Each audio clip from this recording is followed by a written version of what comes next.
हमें बहुत कुछ चाहिए, बहुत कुछ प्राप्त करना है, बहुत कुछ जीतना है, लेकिन हमारे प्राणों की सबसे गहरी प्यास क्या है? कभी सोचा है? अमरत्व। हम चाहते हैं कि आने वाले युग हमें स्मरण रखें, सहस्त्रों वर्षों बाद भी किसी के वक्तव्य में हमारा नाम आए, कोई सोचे कि हम किस प्रभुत्व से जिए और किस प्रतिष्ठा से मरे। लगभग 2400 वर्ष पहले इस धरती पर एक ऐसे युग पुरुष का जन्म हुआ जिसने मरने, मिटने और समाप्त होने से इनकार कर दिया। धरती के पास इतनी धूल नहीं थी कि उनकी उज्जवल कीर्ति को मैला कर पाए। समय के पास विस्मरण की इतनी शक्ति नहीं थी कि हमें आचार्य चाणक्य का नाम भुला पाए। नमस्कार, मैं हूं मनोज मुंतशिर। आज मैं आपको ले चलूंगा 2347 वर्ष पहले मगध के विलासी और लोलुप सम्राट धनानंद की राजसभा में, जहां तक्षशिला के एक यशस्वी ब्राह्मण आचार्य चाणक्य का अपमान किया जा रहा है। कौन थे आचार्य चाणक्य? एक शिक्षक जो भारतवर्ष की गौरवशाली ज्ञान परंपरा में जन्मे और अपनी प्रबल बुद्धि के प्रताप से विशाल साम्राज्यों और अनेक सम्राटों का निर्माण किया। 16 महाजनपदों में बंटे हुए भारतवर्ष को एक संगठित राष्ट्र बनाने का स्वप्न देखा भी और उस स्वप्न को सत्य में बदल के दिखाया भी। राजनीति और कूटनीति के सबसे बड़े मर्मज्ञ महान राष्ट्र प्रेमी चाणक्य, जिन्हें हम विष्णुगुप्त और कौटिल्य के नाम से भी जानते हैं। बात उस समय की है जब भारत की पवित्र सीमाओं को विदेशी आक्रमणकारियों के घोड़े अपनी टापों तले रौंद रहे थे। सिकंदर, जिसे अलक्षेंद्र भी कहते थे, वो यूनान से विश्व विजय पर निकला था।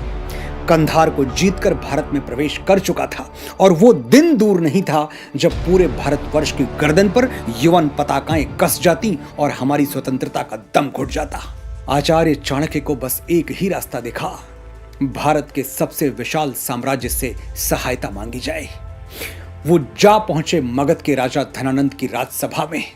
सुरा और सुंदरी के भोग में डूबे धनानंद को अपने विलास में विघ्न अच्छा नहीं लगा। वो झल्ला के बोला, तूने राजमहल में आने का दुस्साहस कैसे किया, मूर्ख ब्राह्मण? चाणक्य ने बड़ी विनम्रता से कहा, आपसे प्रार्थना करने आया हूं महाराज। अलक्षेंद्र नामक एक यवन योद्धा मिस्र और फारस के साम्राज्य को उखाड़कर भारत की ओर बढ़ चुका है। तक्षशिला से उसकी संधि भी हो चुकी है।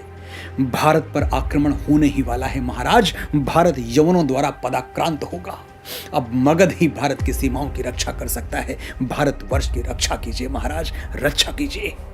धन और सत्ता के मद में चूर धनानंद बड़ी निर्लज्जता के साथ बोला, बस इतनी सी बात के लिए तूने मुझे कष्ट दिया, मूर्ख ब्राह्मण? और अब तू मुझे आदेश दे रहा है? तू मुझे सिखाएगा कि शासन कैसे चलाना चाहिए, राज्य की रक्षा कैसे करनी चाहिए? चाणक्य ने हाथ जोड़कर विनती की, याचना कर रहा हूं महाराज। लाखों लोगों की जीवन रक्षा के लिए, राष्ट्र की रक्षा के लिए, भारतवर्ष की रक्षा के लिए मैं आपसे सैनिक सहायता की भिक्षा मांगता हूं। बड़े बड़े राजाओं ने अलक्षेंद्र के आगे मस्तक झुका दिए हैं महाराज, और उसे निष्कंटक मार्ग दे दिया है। धन्य है वो ब्रह्मस्थल नगर और शाटकों की वो भूमि जहां ब्राह्मणों ने यूनानियों के विरुद्ध विद्रोह किया। हंसते हंसते भारत भूमि के लिए बलिदान हो गए, लेकिन आक्रांताओं की सत्ता को कभी स्वीकार नहीं किया। दुर्भाग्य है इस धरा का कि हमने विदेशियों के साथ मिलकर अपनी ही धरती का सुहाग छीन लिया। भाइयों ने भाइयों के सीने छलनी कर दिए। अपने ही हाथों हमने अपने घरों में आग लगा दी और विजय का रक्त चंदन यवनों के माथे पर मल दिया। इसलिए आज प्रश्न राज चलाने या आज्ञा देने का नहीं है महाराज। मुझे भय है उस दिन का जब हमारी संस्कृति और सभ्यता विदेशियों की दासी बनकर रह जाएगी। अगर हमने अपनी संस्कृति त्याग दी तो हमारे पतन को परमेश्वर भी नहीं रोक सकता महाराज। मैं आपसे हाथ जोड़कर विनम्र निवेदन कर रहा हूं, मेरे भारतवर्ष को बचा लीजिए। धनानंद चाणक्य का उपहास करते हुए बोला, सीमाओं की रक्षा तो सैनिक किया करते हैं तुक्ष ब्राह्मण। मेरे द्वारपाल से कह दिया होता, एक सम्राट के आनंद में बाधा बनने की क्या जरूरत थी। चाणक्य ने फिर हाथ जोड़कर कहा, सीमाएं सुरक्षित रहीं तो ही सम्राट सुरक्षित रहेंगे महाराज। धनानंद क्रोध से बोला, तू मगध और नंद वंश को धमकी दे रहा है? चाणक्य ने फिर विनम्रता से उत्तर दिया, नंद वंश मगध नहीं है और मगध नंद वंश नहीं है महाराज। धनानंद क्रोध से तमतमा गया और बोला, मूर्ख ब्राह्मण, गांधार और तक्षशिला से मुझे क्या लेना? मैं मगध का राजा हूं, जब मगध पर आक्रमण होगा तब सोचूंगा। चाणक्य ने कहा, यही तो दुर्भाग्य है महाराज, मेरी मातृभूमि न मगध है न गांधार, मेरी मातृभूमि है भारतवर्ष। वही भारतवर्ष जो 88,000 ऋषियों और 33 कोटि देवी देवताओं से सुशोभित है। वही भारतवर्ष जो मर्यादा पुरुषोत्तम भगवान राम की जन्मस्थली और कर्मस्थली है। और वही राम जिन्होंने मातृभूमि के गौरव में कहा है, जननी जन्मभूमिश्च स्वर्गादपि गरीयसी, यानी मातृभूमि स्वर्ग से भी श्रेष्ठ है। भारतवर्ष की मिट्टी चंदन है महाराज, इसे अपने मस्तक पर लगा लें, हर भारतीय आपको अपने हृदय का सम्राट बना लेगा। भारतवर्ष को बचा लीजिए, मगध स्वयं बच जाएगा। सत्ता की शक्ति शिक्षक के सत्य को कैसे स्वीकार करती? धनानंद ने अपने सैनिकों को आदेश दिया, बड़ा गर्व है इस मूर्ख ब्राह्मण को अपने ज्ञान पर, अपने ब्राह्मणत्व पर। इसकी शिखा खोल दो और फेंक दो उठाकर राजभवन से बाहर। चाणक्य धनानंद के इस दुस्साहस पर क्रोध से कांप उठे। उन्होंने जल से भरे कमंडल को धरती पर पटक दिया और अपनी शिखा की गांठ खोलकर कहा, आज तूने मर्यादा की सीमा रेखा पार कर दी धनानंद। एक दिन मेरी यही शिखा तुझे और तेरे कुल को काल सर्पिणी बन के ऐसे डसेगी कि मदिरा में डूबा हुआ तेरा कंठ जल की एक बूंद को तरस जाएगा। ये ब्राह्मण आज अपने पवित्र यज्ञोपवीत की शपथ लेता है, जब तक मैं तेरा और तेरे वंश का सर्वनाश नहीं कर दूंगा तब तक अपनी शिखा नहीं बांधूंगा।